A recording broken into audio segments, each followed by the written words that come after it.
Chapter 4. Thinking about it makes it worse. We may need to adjust the ration compound. It appears to conflict with their intestinal fauna. The next stop on this horror tour was another hall, but with a single bin. "Stand on hex," one of the creatures rasped and reached inside, tossing objects made of fabric and random semi-rigid pieces at us. "Put on," it ordered. "Do it now, or Eram shoves her offside." Put it on? I held it up, turned it over, spread it out. I didn't even know what it was. "Now, lazy sapiens," another wolf shouted. "Visor, on face," and grabbed one of the girls. "This side up, no, stupid." The beast held the thing against her head. "Hold visor, outside in. Set against nose like this, with other hand pull overhead and outside out. Visor on." Now I could see what it was. They called it a visor, but it was more like a whole face mask. A strip of red metal covered the eyes, oval cups slipped over the ears, a concave structure molded itself around the nose, and straps pulled snugly against the head. As I slipped mine on, the only part that didn't seem to fit was a rubbery thing mashed against my lips.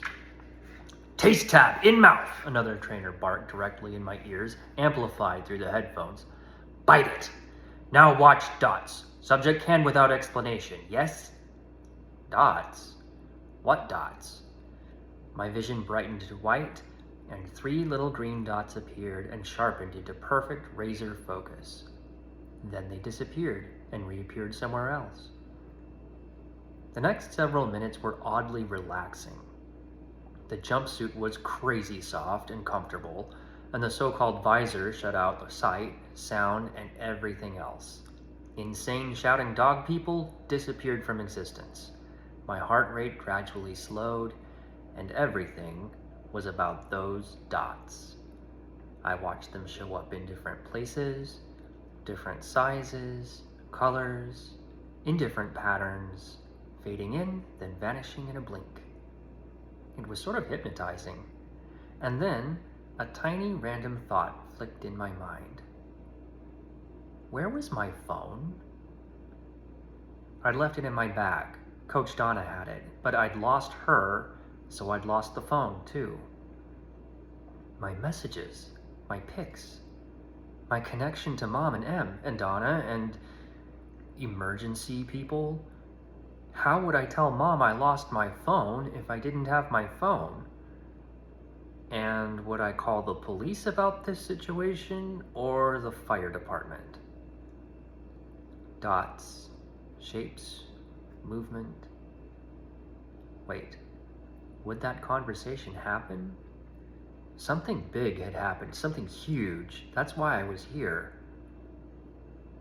Or did it? Was it even real? This was real, standing in the middle of space, watching shapes shrink and grow.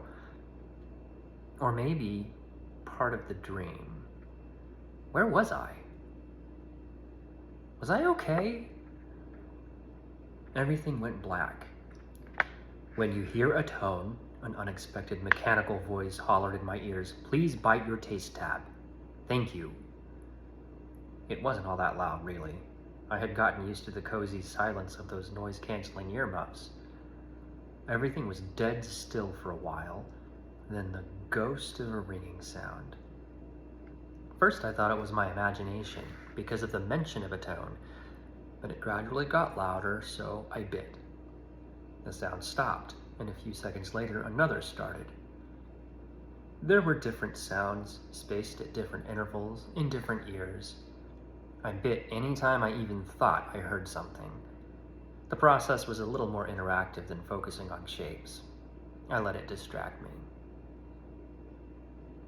Next was smells. I have no idea how they activated those, but I got to sample all kinds of things from rain smell and cinnamon to rotten fish and cat urine, plus a lot of others I couldn't identify but were easily distinct. I could never tell if it would be nice or sickening, and after a whiff they were gone. After that was taste. Different flavors played over the tab in my mouth. First, it was just salt and sour and sweet, but they got complex and not a little weird.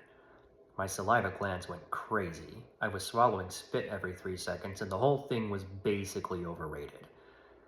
But not as overrated as getting yelled at for no reason, which meant this couldn't last. "Is done," the scratchy, mean voice announced through the headphones. "Take off her visor, fold, and put it in pocket." I reluctantly reached behind my head and peeled the contraption off, in time to hear one of the wolves say to another, "Sapien noses of strictly ornamental." The other agreed. "Could stuff grass and scat inside nose holes and most wouldn't smell it." The third creature shouted, "Left hip! Left hip! See? Pocket is on left hip. If subject loses visor, she is deleted and returned. Food time!" I found the pocket all right, but I couldn't figure out how to fold the visor. Tiles were lighting up, and people were moving, so yeah. I crammed the visor in there and followed the giantess in front of me.